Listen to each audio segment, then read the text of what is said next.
નમસ્કાર, જય શ્રી રામ મિત્રો। અયોધ્યાથી રામલલ્લાની પ્રાણ પ્રતિષ્ઠાના આમંત્રણમાં મળેલા પીળા અક્ષત એટલે કે પીળા ચોખાનું શું કરવું તથા તે દિવસે જે દીવા પ્રગટાવીએ તે ઘરમાં કઈ જગ્યાએ પ્રગટાવવા જોઈએ તે વિશેની ખૂબ જ અગત્યની માહિતી આ વિડીયોમાં જાણીશું। માટે આ વિડીયો ખૂબ જ મહત્વનો છે અને દરેક ભારતીય હિન્દુએ અંત સુધી અવશ્ય જોવો તથા આ વિડીયોને દરેક વ્યક્તિ સુધી શેર જરૂરથી કરવો તથા વિડીયોને લાઈક કરી ચેનલને સબસ્ક્રાઈબ પણ કરી દેજો। કોમેન્ટ બોક્સમાં જય શ્રી રામ લખવાનું ભૂલતા નહીં। મિત્રો, લાંબી પ્રતીક્ષા બાદ અયોધ્યામાં રામ જન્મભૂમિ પર રામ મંદિરનું નિર્માણ કરવામાં આવ્યું છે, જ્યાં 22 જાન્યુઆરી 2024ના રોજ રામલલ્લાની મૂર્તિની પ્રાણ પ્રતિષ્ઠા કરવામાં આવશે। માત્ર સ્થાનિક લોકો જ નહીં પરંતુ વિશ્વભરના લોકો આ દિવસની ઉજવણી કરશે।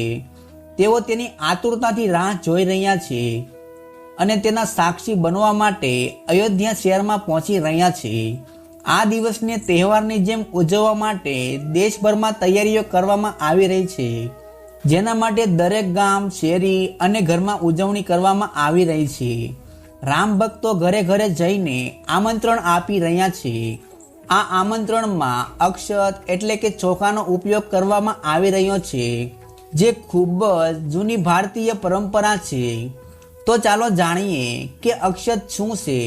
અયોધ્યાના રામ મંદિરનું નિર્માણ કાર્ય તેજ ગતિએ ચાલી રહ્યું છે। બીજી તરફ રામલલ્લાની મૂર્તિના પ્રાણ પ્રતિષ્ઠા સમારોહની તૈયારીઓ ચાલી રહી છે। ભારતીય પરંપરા અનુસાર પ્રાચીન સમયમાં કોઈ પણ તહેવાર કે કાર્યક્રમ માટે એકબીજાને અક્ષત એટલે કે ચોખા આપીને લોકોને આમંત્રણ મોકલવામાં આવતા હતા। આ માટે હળદરમાં રંગેલા પીળા ચોખાનો ઉપયોગ થતો હતો।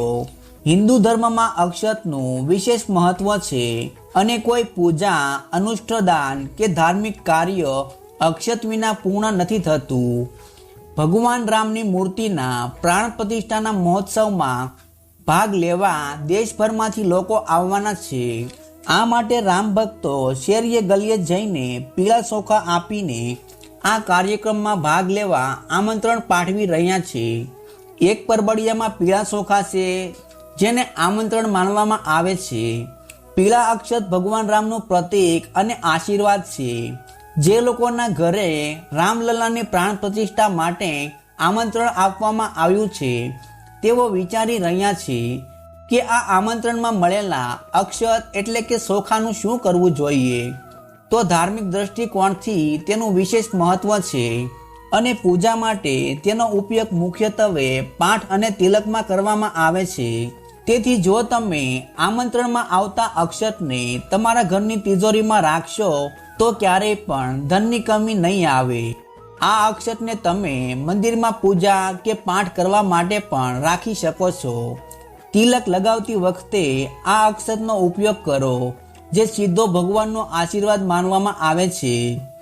તમે રસોડામાં પણ અક્ષતને મૂકી શકો છો, જેનાથી ભગવાન શ્રી રામના આશીર્વાદ કાયમ બન્યા રહે છે। ધાર્મિક માન્યતાઓ અનુસાર ચોખાનો ઉપયોગ કોઈ પણ પૂજામાં અવશ્ય કરવામાં આવે છે। હિન્દુ ધર્મમાં જો કોઈ ધાર્મિક કાર્ય દરમિયાન તિલક કરવામાં આવે તો તેમાં ચોખા પણ લગાવવામાં આવે છે। કહેવાય છે કે પીળા ચોખાનો ઉપયોગ કરવાથી દેવી દેવતાઓ જલ્દી પ્રસન્ન થઈ જાય છે। તેથી રામલલ્લાની પ્રાણ પ્રતિષ્ઠાના શુભ અવસર પર આમંત્રણ પત્રની સાથે પીળા ચોખા પણ આપવામાં આવે છે। એવું માનવામાં આવે છે કે પીળા ચોખા કોઈ પણ શુભ કાર્યમાં ચોક્કસપણે સફળતા અપાવે છે। તેથી રામલલ્લાની પ્રાણ પ્રતિષ્ઠાના શુભ અવસરે પણ અક્ષત એટલે કે પીળા ચોખા આપવામાં આવી રહ્યા છે, તેનો ઉપયોગ કરવામાં આવી રહ્યો છે। વિશ્વના રામ ભક્તોને વિનંતી કરવામાં આવે છે કે તેઓ 22 જાન્યુઆરીના દિવસે સવારે 11 થી બપોરના 1 વાગ્યાની વચ્ચે તેમના ગામ, મહોલ્લા, કોલોનીમાં સ્થિત કોઈ પણ મંદિરમાં પાડોશીમાંથી રામ ભક્તોને એકત્રિત કરે અને પ્રાણ પ્રતિષ્ઠા નિહાળે અને ભજન કીર્તન કરે। ટેલિવિઝન કે કોઈ પણ પડદા પર LED સ્ક્રીન લગાવીને સમાજને અયોધ્યાનું લાઈવ પ્રસારણ બતાવે।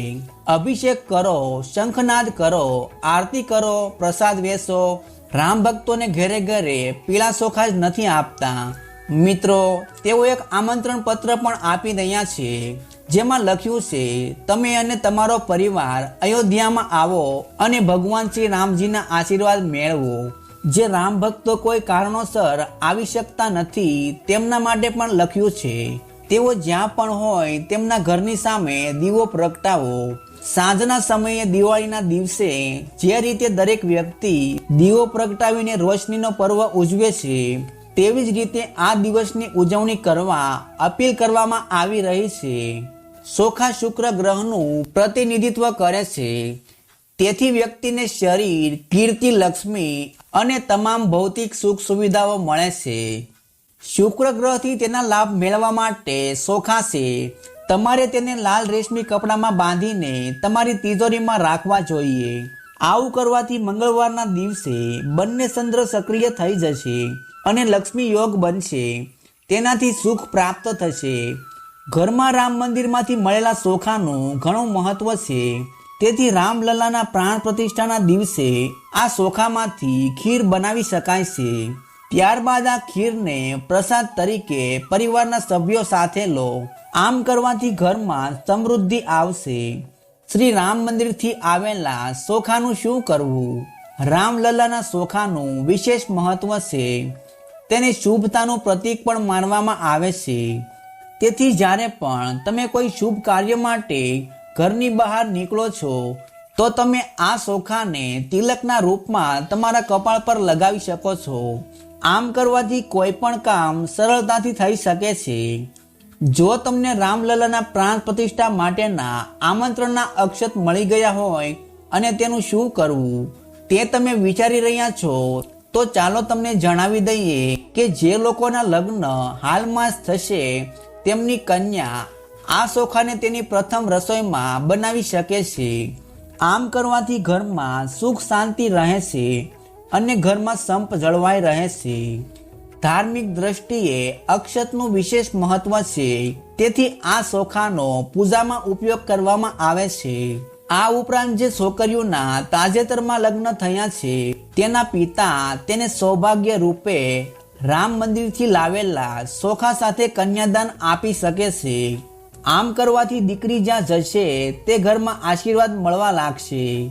આ અભિયાનમાં વિશ્વ હિન્દુ પરિષદ દ્વારા દરેક ગામની વસાહતમાં પહોંચી અયોધ્યામાં શ્રી રામલલ્લાની મૂર્તિ પ્રાણ પ્રતિષ્ઠાના શુભ અવસર પર પીળા ચોખા આપીને દરેક હિન્દુઓને અયોધ્યા પહોંચવાનું આમંત્રણ આપવાની જવાબદારી ઉપાડી છે.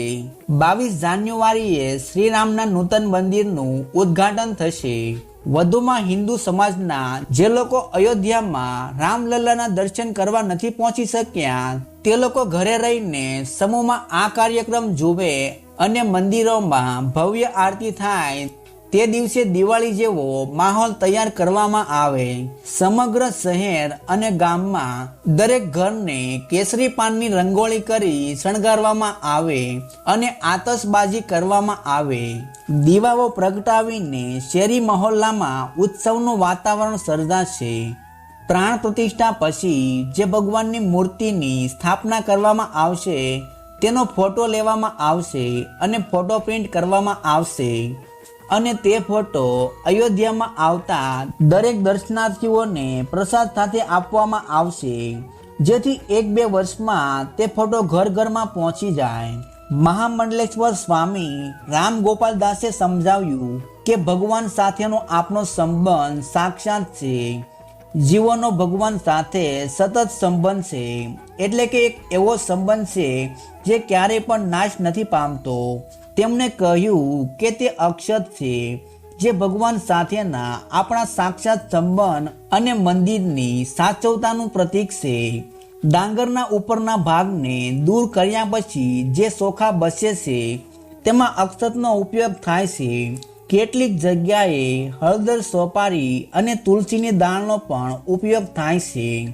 તેમણે સમજાવ્યું છે કે તુલસીદાસે ભગવાન શ્રી રામને દહીં અને ચોખા ખાતા જોયા હતા, તેથી તેને મહાપ્રસાદ પણ કહેવામાં આવે છે. તેમણે કહ્યું કે અક્ષત ડાંગરનો આ ભાગ અંતર આત્માનું પ્રતિનિધિત્વ કરે છે. તેનાથી આશીર્વાદ જળવાઈ રહે છે, તે માટે લગ્નમાં પણ તેનો ઉપયોગ કરવામાં આવે છે. આથી જ પત્રો દ્વારા આમંત્રણ આપવામાં આવે છે. અક્ષત આમંત્રણ દ્વારા માત્ર વડાપ્રધાન નરેન્દ્ર મોદીને જ નહીં પરંતુ સામાન્ય ભક્તોને પણ આમંત્રણ ગયું છે. નજીકના મંદિરોમાં પૂજા અને આરતીમાં ભાગ લેવો. જૂના સમયમાં પણ અક્ષત દ્વારા લોકોને લગ્ન કે અન્ય કાર્યક્રમો માટે પણ આમંત્રણ આપવામાં આવતું હતું. અક્ષત ચોખા પણ કાર્ડની સાથે મોકલવામાં આવતા. જેમ દિવાળીના દિવસે આપણે ઘરમાં દીવો પ્રગટાવીને ઉત્સવ ઉજવીએ છીએ, તેવી જ રીતે 22 જાન્યુઆરીનો આ ઉત્સવ આપણે દિવાળીની જેમ ઉજવવાનો છે. કેમ કે પ્રભુ શ્રી રામ જ્યારે પધાર્યા છે, બિરાજમાન થયા છે, ત્યારે દિવાળીનો ઉત્સવ તો મનાવવો જ જોઈએ. જેવી રીતે આપણે દિવાળીના દિવસે લક્ષ્મી માતાનું પૂજન કરીએ છીએ, તેવી જ રીતે આપણે 22 જાન્યુઆરીના દિવસે આપણે પ્રભુ શ્રી રામનું પૂજન કરવાનું છે અને આ રીતે દિવાળી ઉજવવાની છે. આપણે જે કંઈ પણ પૂજા વિધિ કરીએ તે મનથી કરવી જોઈએ અને તે દિવસે આપણે કેટલા દીવડા પ્રગટાવવા જોઈએ તે પણ જાણવું જરૂરી છે. ઘણા લોકો દિવાળીની જેમ પોતાના ઘરમાં ઘણા બધા દીવડાઓ પ્રગટાવશે, પરંતુ જો વધારે વ્યવસ્થા ના હોય તો ઓછામાં ઓછો એક દીવો પ્રભુ શ્રી રામ માટે અવશ્ય પ્રગટાવવો જોઈએ.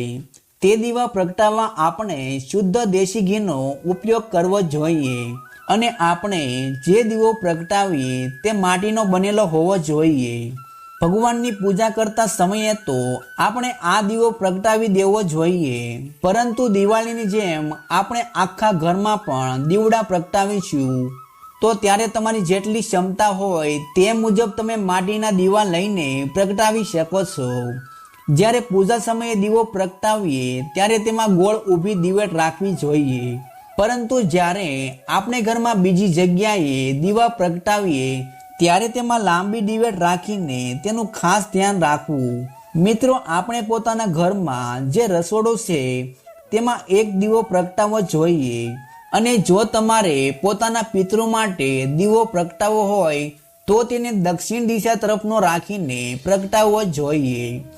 બીજો દીવો જો તમારા ઘરમાં તુલસીનો છોડ હોય તો ત્યાં પ્રગટાવવો જોઈએ.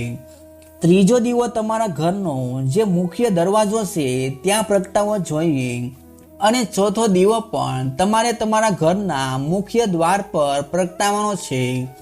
એટલે કે ઘરના મુખ્ય દ્વારના બંને બાજુ દીવા પ્રગટાવવાના અને છેલ્લે 5મો દીવો તમારા ઘરમાં જે પવિત્ર અને ચોખ્ખી જગ્યા હોય તે જગ્યાએ પ્રગટાવી દેવો જોઈએ.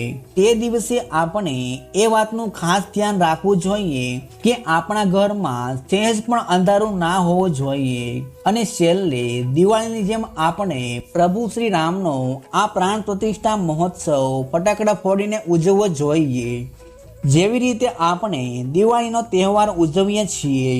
તો પ્રિય મિત્રો, આજના વિડીયોમાં આટલું. જો તમને શાસ્ત્રો અનુસાર અમારા દ્વારા આપવામાં આવેલી માહિતી પસંદ આવી હોય તો વિડીયોને લાઈક કરો, કોમેન્ટ કરો. ચેનલ ઉપર જો નવા હોય તો ચેનલને સબસ્ક્રાઈબ કરીને બાજુમાં આપેલ બેલ આઇકોનને પણ દબાવી દો.